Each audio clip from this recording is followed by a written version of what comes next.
Outlaw Nation, Chapter 9. After Roger walked through the back door, Buddy followed them outside. There, waiting for them, was Hammer and the three members that he had not yet met. They had just returned from a ride upstate on club business. Buddy Tanner introduced Roger to them. They were Lee, the club's vice president, and two full-patch members, Billy, the Kid, Bennett, and JT. Buddy Tanner announced, "Okay, gentlemen, let's start the meeting." And the men walked through the garage and into the hallway, with several rooms off of it, into a large, open room with no windows. In the room was a long wooden table. JT was the last man to enter the room, and he paused to shut the large steel double doors that separated the room from the hallway. They all took seats at the table, and Buddy called the meeting to order. "Our first piece of new business is voting on adding Roger as a prospect to the Tunnel Rats Motorcycle Club." Buddy looked over at Roger and said, "We already had our discussion and our vote prior to calling you in. There was a lengthy discussion period, and you were subsequently voted in unanimously." The members clapped and congratulated Roger on becoming a club prospect. Then Buddy continued, "Because of the circumstances that brought you into the club's confidence, with you taking part in the run upstate a couple weeks back, we have a pretty unique situation." The men seated at the table were dead silent as Buddy spoke. "You see, we have a pretty clearly defined set of rules that spell out the process for allowing a new prospect to join the club. Now, because we are in our infancy as a club, and given the emergency nature of that run upstate, I found myself in a desperate spot. Because of that, I was left with no real option but to bring you in on the spot, which goes completely against the rules." Then Buddy paused and rubbed his temples.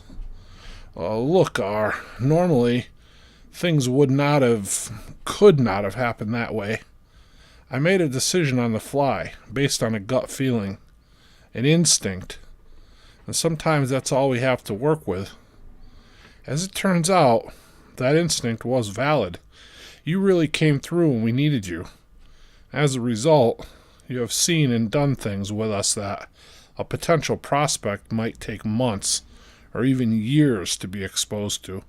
So, with that being true, it's kind of hard to categorize you as a prospect. Normally, a prospect will serve in that capacity for a minimum of 1 year. During that time, the prospect's sponsor, me in your case, would meet with and give reports to the membership regarding your progress. After that initial year's time, if the sponsor and the membership agree that the prospect is ready, we move forward to vote on him. To vote to patch in must always be unanimous.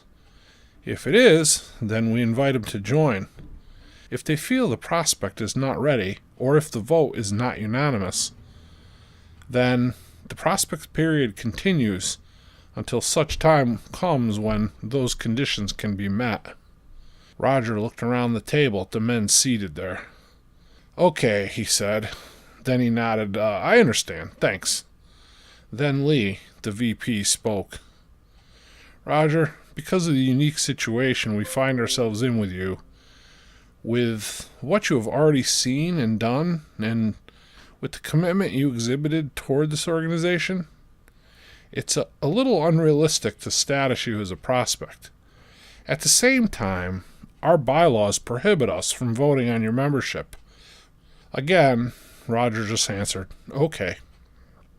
But he was clearly confused as to what they were telling him. Buddy said, "Roger, I won't blow smoke at you, brother. I broke rules involving you when and as I did. I can't go back from where we are now, but at the same time, I cannot completely disregard the rules and safeguards that were put in place, mainly for the club's protection. Rules and safeguards which I personally had a majority hand in writing. The rest of the men seated at this table have just now met you for the first time. And while they trust my judgment and my instincts, at the same time, they need to get to know you themselves before they can be asked to move forward with you. Lee spoke again. Roger, what we decided to do is put you on kind of a probationary membership status. Not a prospect, but at the same time, not a patched member. The probationary period is going to be 3 months. If at the end of that time there are no incidences and everyone feels comfortable with you, as Buddy believes we all will be, then we will vote on your patch at that time. Roger nodded and said, whatever y'all think is right, I accept. Okay, Buddy said. Moving on, we have a pending piece of business based on intel discovered on the recent trip upstate by Lee, Billy, and JT. Lee, you have the floor. Tell us what you learned. Lee laid out the events of the trip they just returned from, and it was decided that they must act immediately. Buddy said, okay then, we leave at 0600 tomorrow. Ride attendance is mandatory for everyone. Pack for several days. That's all, gentlemen. And with that, Buddy slammed his fist down in such a way that his Marine Corps ring hit loudly against the wooden table, and he declared, meeting adjourned.